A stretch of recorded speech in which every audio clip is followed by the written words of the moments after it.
On est une ligue régionale donc de Nouvelle-Calédonie, du coup qui est rattachée à la Fédération française. Donc on fait partie intégrante de la fédération.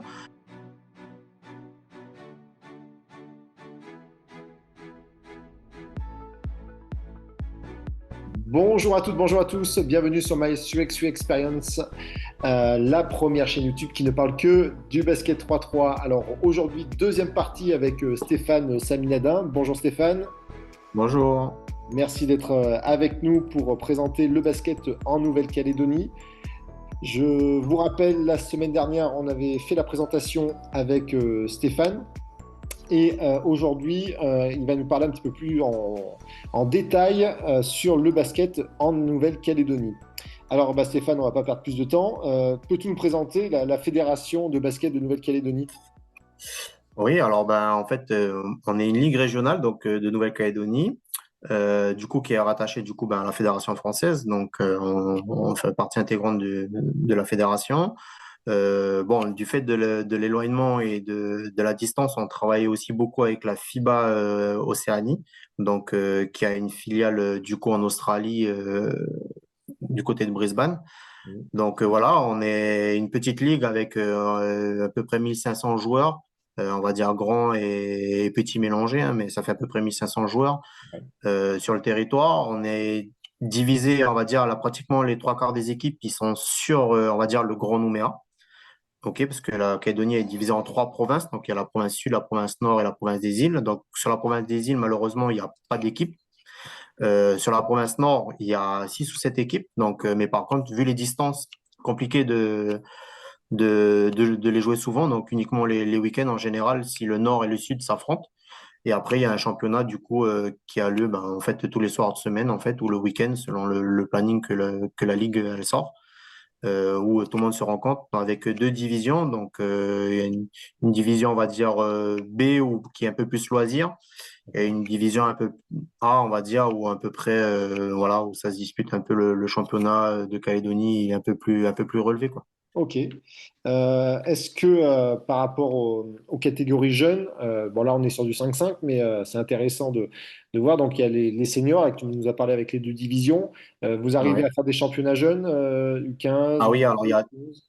toutes les catégories championnat jeunes. Donc, je dirais c'est ce qui marche un peu le mieux en Calédonie, c'est que vraiment les jeunes, ils aiment ça. Donc, il y a toutes les catégories, hein, de mini poussins à cadet, junior. Euh, Tous les week-ends, ils ont des matchs ou des tournois. C'est plus des styles de tournois. Ils font beaucoup de tournois le week-end. Donc, sur différents sites sur le Nouméa en général, avec des plateaux où ils jouent. Les enfants, ils font des tournois toute la journée. Donc, selon le site, et les clubs amènent leurs équipes, quoi. Et D'accord. du coup, ça permet de faire jouer les jeunes. Et alors, tu nous as parlé la semaine dernière de la Coupe de France que les équipes de Nouvelle-Calédonie jouaient à partir d'un certain stade. Est-ce qu'il y a des coupes océaniennes, je sais pas, de l'Océanie avec bah, Wallis-et-Futuna ou la Polynésie française? Non, bah voilà, en fait, il y a que cette coupe-là, la coupe de la zone Pacifique. Donc, D'accord. le champion en général de Calédonie rencontre le champion de la Polynésie. D'accord. Donc, à une certaine époque, il y a eu Wallis et Futuna qui a participé à ce tournoi-là. Maintenant, ils participent plus parce qu'ils n'ont plus d'équipe. Ils sont en train de remonter justement un peu le basket sur l'île. Du coup, une fois par an, donc là, c'est au mois de octobre.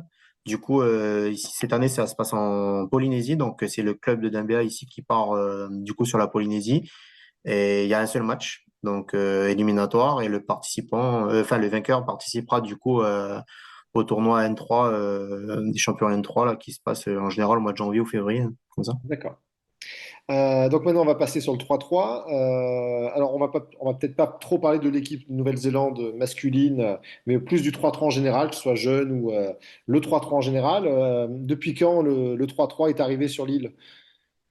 Alors, on a commencé le 3-3 vraiment il y a 6 ans à peu près, 6 7 ans, où on a commencé à faire quelques tournois, mais peut-être deux ou trois dans l'année, où ça, les gens, ils accrochaient plus ou moins, ils commençaient à avoir du monde. Bon, après, tout le monde découvrait, hein, donc en général, bon, on n'a pas assez de joueurs pour dire que les gens, ils vont faire que du 5-5 ou que du 3-3. On n'a pas assez de monde pour faire ça. Mais en général, les jeunes ont accroché, donc du coup, on a commencé un peu il y a 6 ans à faire quelques tournois. Et du coup, ben là, régulièrement, donc maintenant, depuis 2 3 ans, où la Ligue elle travaille vraiment sur le fait de développer le 3-3, donc il y a beaucoup plus de tournois, on doit peut-être presque à 7 8 tournois par an, donc entrecalés entre les matchs de championnat le week-end et tout ça, donc et le planning, il est vachement serré tous les ans. En plus, on n'a pas beaucoup de salles en Calédonie, donc ça revient vite à trouver des créneaux, donc il faut être disponible. Les salles disponibles, en général, ils font ça le dimanche sur une journée, filles et garçons mélangés. Donc, ce qui attire du monde et tout. Donc, non, c'est pas mal. Ils font pas mal de tournois depuis en Calédonie. Donc, ce qui nous permet aussi de monter au ranking. Parce que du coup, on est dans le ranking aussi mondial comme tout le monde, mais dans le ranking Océanie. Donc, on est juste derrière l'Australie et la Nouvelle-Zélande. Donc, ça veut dire qu'on on bosse, la Ligue, elle bosse vraiment dessus. On est juste derrière eux. Donc, du coup, on va dire, dans l'océan Pacifique, voilà, on sort premier de toutes les petites îles. Donc, ça veut dire que depuis 2 3 ans, ils ont vraiment bossé la Ligue pour tout, pour le développement du 3-3. Et alors, c'est la ligue qui organise les tournois ou c'est des clubs aussi, ou les deux? Alors, ça peut être les deux. Ça peut être des clubs qui organisent leur journée où ils font des tournois. La Ligue, en général, ils font une grosse partie. Donc, ils ont monté aussi un championnat club 3-3 en fait. Donc, du coup, chaque club peut inscrire son équipe. Ils gagnent un certain nombre de points selon leur classement comment à l'année. Et ils font 4 ou 5 tournois dans l'année et une finale en fin d'année où ben, ils rencontrent, ils calculent les poules en fonction du classement. Et du coup, ils font des finales qui se déroulent en fin d'année. Donc, en général, ils essaient de faire ça pas loin d'un centre commercial ou un truc comme ça. Donc, l'année dernière, ça s'est fait, c'est souvent sur les parkings parce que nos centres commerciaux, ils sont pas assez grands pour mettre un terrain à l'intérieur.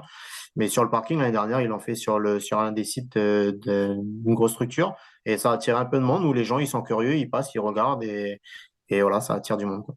Ok. Et toi, quels sont tes rôles à la Ligue de basket de Nouvelle-Calédonie? Alors, moi, en fait, je donne la main un peu à mon père qui est coach de 5-5 du club où je suis. Donc, je lui donne un peu la main. S'il faut jouer de temps en temps, je peux remettre les chaussures et jouer un petit peu pour le club. Et après, moi, je suis uniquement, du coup, l'entraîneur de la sélection masculine. Mais c'est vrai que quand je suis arrivé en proposant ma candidature, j'avais monté un projet où dire, bon, ben, en fait, si je postule, c'est pour un certain nombre d'années. Donc, j'étais parti jusqu'au prochain Jeux du Pacifique. Donc, ça veut dire que c'était un calendrier de 6 ans. Donc, cette année, les Jeux sont aux îles Salomon. Dans 4 ans, ils seront à Tahiti. D'accord. Donc, je m'étais dit, bon, ben, si je m'investis pour du long terme, en essayant de faire un projet où, ben, voilà, la Ligue on avait déjà eu une invitation pour l'Asia Cup à laquelle on n'a pas participé la première année, c'est-à-dire en 2022.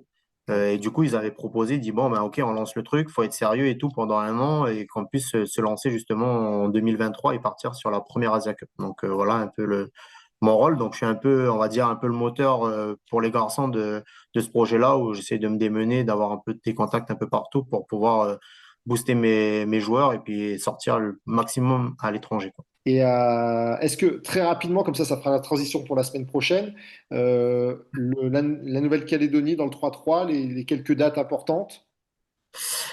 Alors, les quelques dates importantes, donc la grosse compétition, c'est les Jeux du Pacifique qui sont aux îles Salomon fin novembre.